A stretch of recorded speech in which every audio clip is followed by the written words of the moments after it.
5월 23일 월요일 새벽입니다. 오늘도 새날 주신 하나님께 찬양하고 또 예배하겠습니다. 왕이신 나의 하나님 찬양하겠습니다. 왕이신 나의 하나님, 내가 주를 높이고 영원히 주의 이름을 송축하리이다.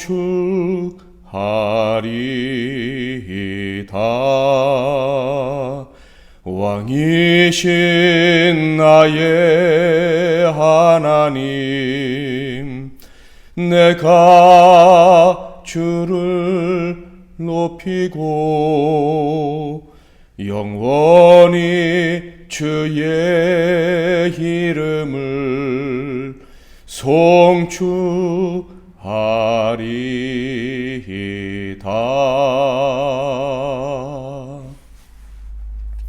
오늘 하나님께서 주시는 은혜의 말씀은 구약성경 열왕기하 3장 13절에서 14절 말씀이 되겠습니다.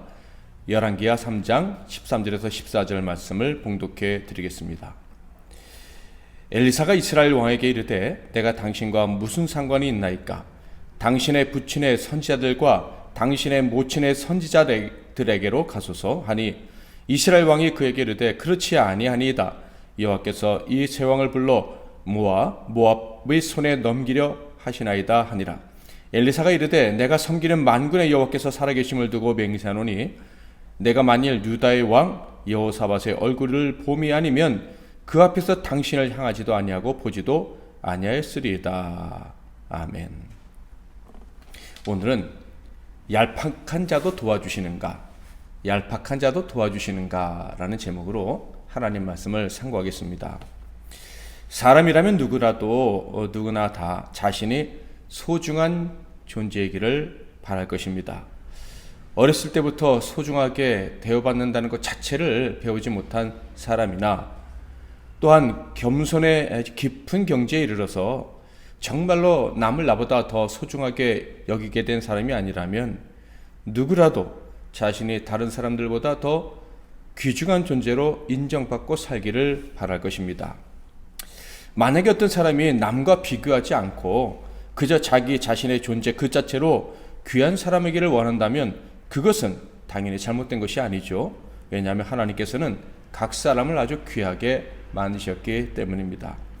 그렇지만 대부분의 사람들은요, 남과 비교하는 가운데 자신의 가치를 인정받으려고 합니다. 그러기에 자기 자신 자체를 보기보다는 다른 사람, 특별히 다른 사람의 행동에 먼저 관심을 두는 경우가 허다하죠. 자, 이렇게 자신의 중요성을 절대적으로 보려는 것, 또 비교해서 보려는 것, 이 두 가지는 분명히 차이가 있어요. 그럼에도 불구하고 절대적으로 자신이 소중한 존재가 되기를 원한다든지, 혹은 상대적으로 남들보다 귀한 존재가 되기를 원한다든지 하는 이 경우에 공통점이 있는데, 그렇게 존귀한 자가 되려면, 중요한 사람을 이라고 인정받고 싶다면 값을 치러야 된다는 것이죠.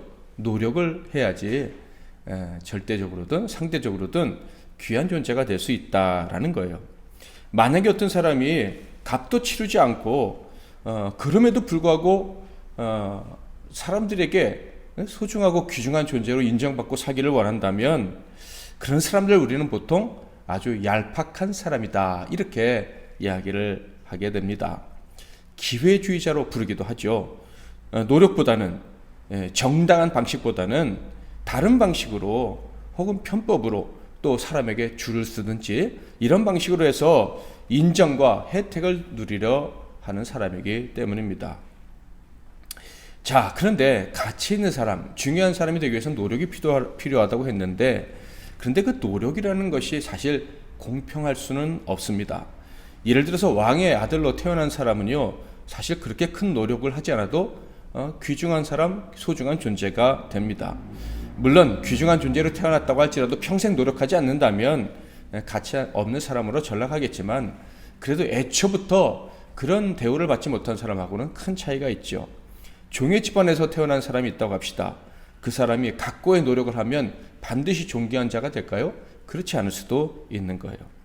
이렇게 인간 사회에서 소중히 여김을 받는 사람과 얄팍한 사람을 구분한다는 것 사실 쉽지가 않습니다. 왜냐하면 기준이 모호하기 때문에요. 어느 정도의 노력만 있다면 그다음 소중한 사람이 되고 거기에 미치지 못하면 소중한 사람이 되지 못한다. 뭐 이런 기준이 명확하지 않기 때문에 사실은 구분이 어려운 거예요. 그래서 많은 사람들이 속고 또 속이며 살아가고 있습니다. 정말 악하고 얄팍한 사람인데도 소중한 사람처럼 여김을 받고 살기도 하고 정말 가치 있게 최선을 다해서 노력하는 객관적으로 봤을 때 소중한 사람임에도 불구하고 가치 없는 사람으로 취급을 받다가 세상을 떠날 수도 있다라는 거예요. 그런데 여러분 감사하게도요 신앙의 세계에서는 그 구분이 아주 명확합니다. 물론 사람들이 볼 때 이 사람은 참 하나님 보실 때 가치 있는 사람이야 아니야 그런 구분이 쉽지는 않습니다. 어떻게 보면 불가능할 수도 있어요. 그러나 하나님이 보실 때는 명확하다 이런 것이죠. 하나님은 진리시기 때문에 거룩하신 분이시기 때문에 명확한 기준을 가지고 명확하게 가치 있는 사람과 그렇지 않은 사람을 구별해 내십니다.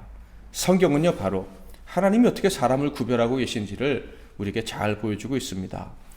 사람은 불가능하지만 하나님은 사람을 구별해 내신다라는 것을 우리에게 보여주므로 우리로 하여금 하나님 앞에서 정말 소중한 자로 살려면 어떻게 되는지를 교훈해 주고 계시고요.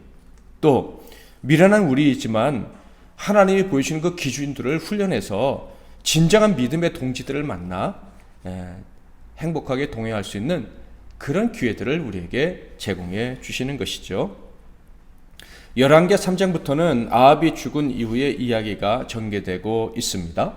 특별히 3장에서는 아합의 아들 여호람의 이야기가 기록되어져 있는데요.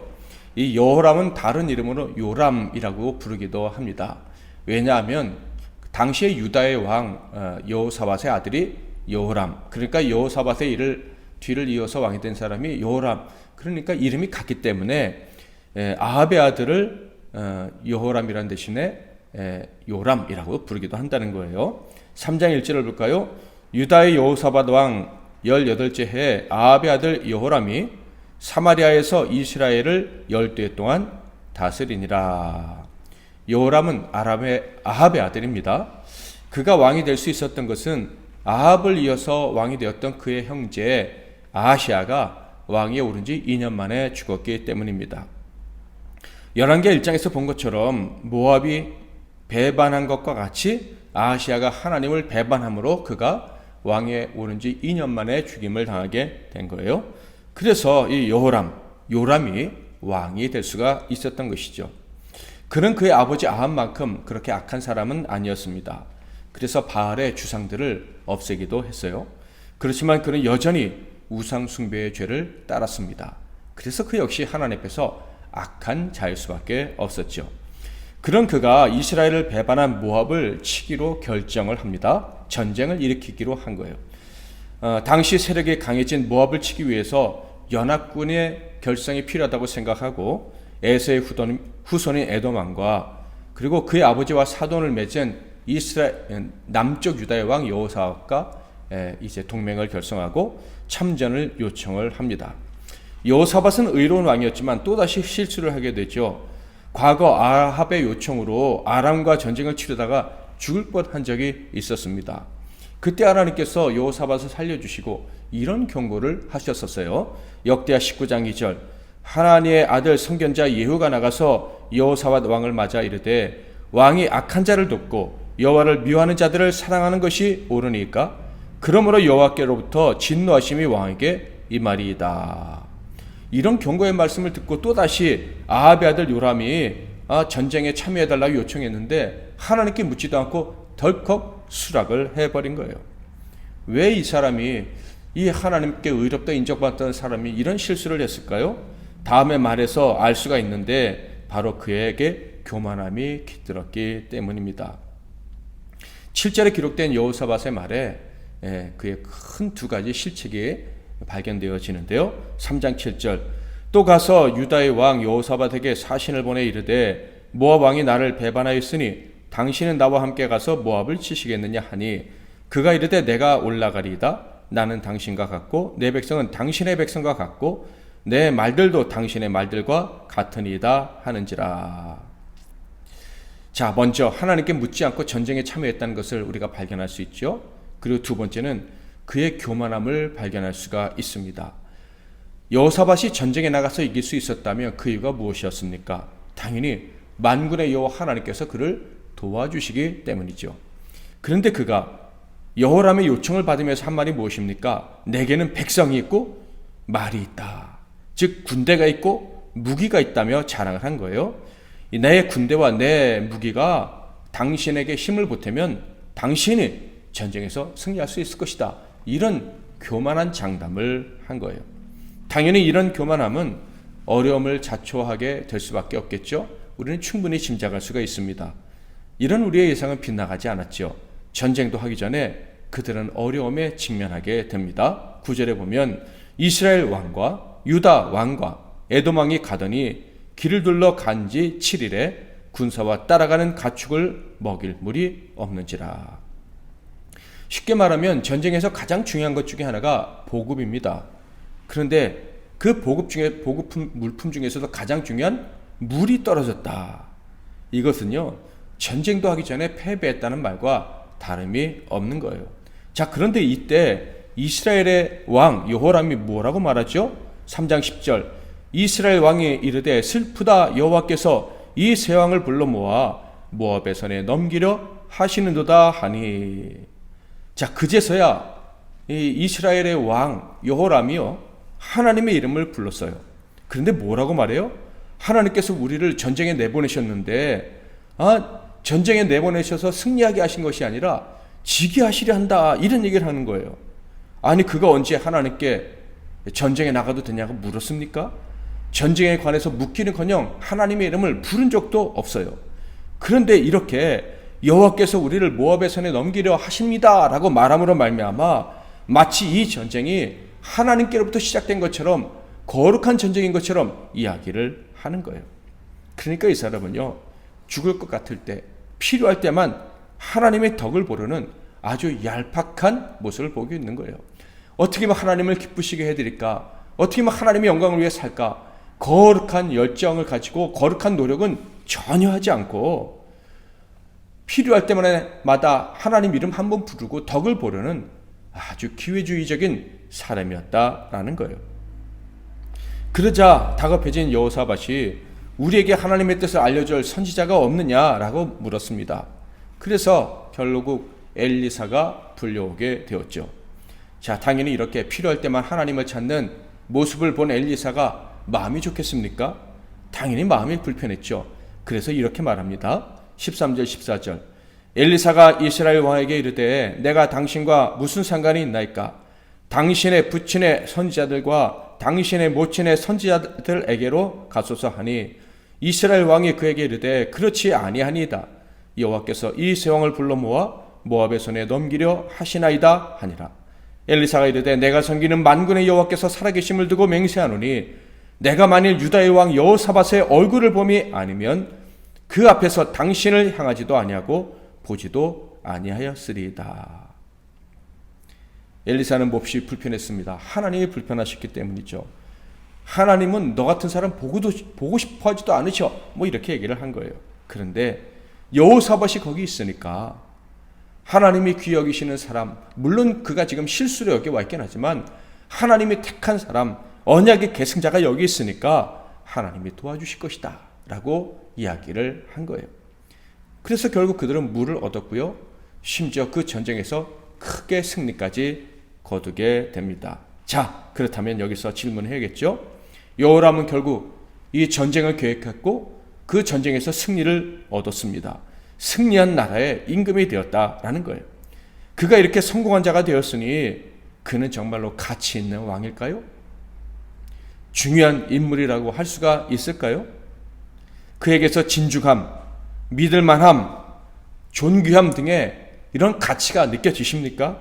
아니면 그는 승리했음에도 불구하고 하나님의 도우심을 받았음에도 불구하고 그저 얄팍한 인생일 뿐이다 라는 생각이 드십니까?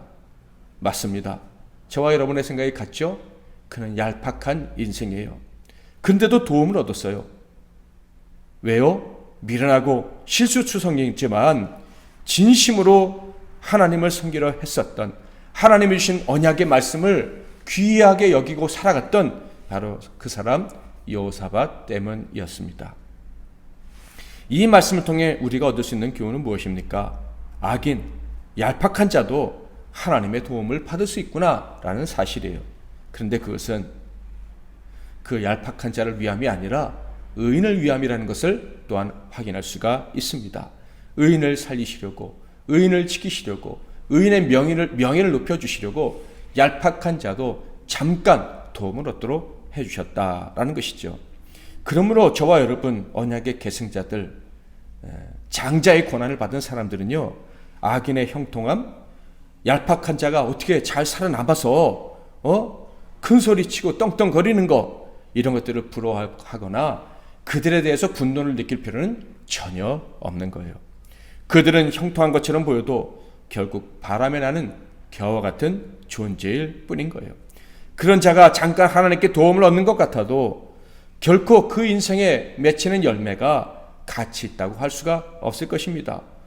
한때는 좋은 열매처럼 보일 수 있겠죠. 그런데요, 시간이 갈수록 그가 맺은 열매는 그 가치가 모호해질 뿐만 아니라 결국 아무것도 아닌 빈 껍데기와 같은 열매였다라는 것을 분명히 만천에 보이게 될 것입니다.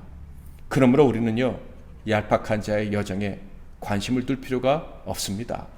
그들에게 우리의 시선을 두고 그들 때문에 고민하느라고 우리의 열정, 우리의 에너지를 낭비할 필요가 없다라는 거예요.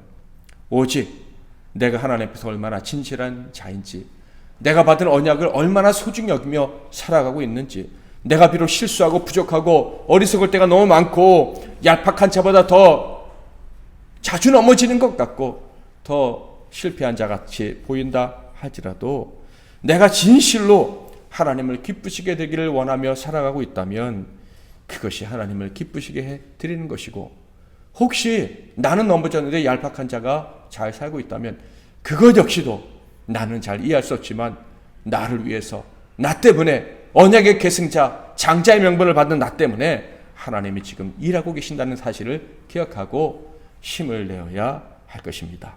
오늘 또 새로운 날 시작했는데요, 하나님 앞에서 또다시 우리 자신을 겸손히 돌아보면서 우리를 귀하게 여기신 하나님께 감사하면서 겸손하고 진중하게 상황에 흔들림 없이 하나님 말씀에 순종하며 살기를 다짐하는 이런 새벽이 되시고 또 그런 하루가 되기를 주님의 이름으로 축복합니다. 기도하겠습니다. 제가 먼저 잠깐 기도하고 여러 번 이어서 기도하고 하루를 시작하십시오. 하나님 아버지, 오늘 말씀을 통해서 얄팍한 자도 하나님의 도움을 얻을 수도 있구나라는 것을 또 보고 우리의 마음이 위로받을 수 있도록 허락해 주시니 감사합니다.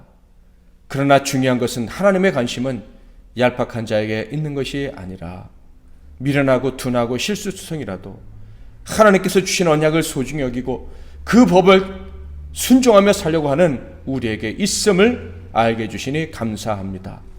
오늘 하루도 하나님이 우리에게 주신 생명의 말씀, 그 예수 그리스도가 우리와 함께 계심을 기억하고 그것 때문에 기뻐하면서 또 그것 때문에 용기를 얻고 하루를 살아가는 우리 모두가 되게 하옵소서. 사랑하는 성도들이 예수 이름을 부를 때 만나주시고 그 마음에 평강을 주시고 위로와 용기가 그리고 열매가 넘쳐나는 그런 하루의 삶 다 되게 하옵소서. 예수 그리스도의 이름으로 축복하며 기도하옵나이다. 아멘.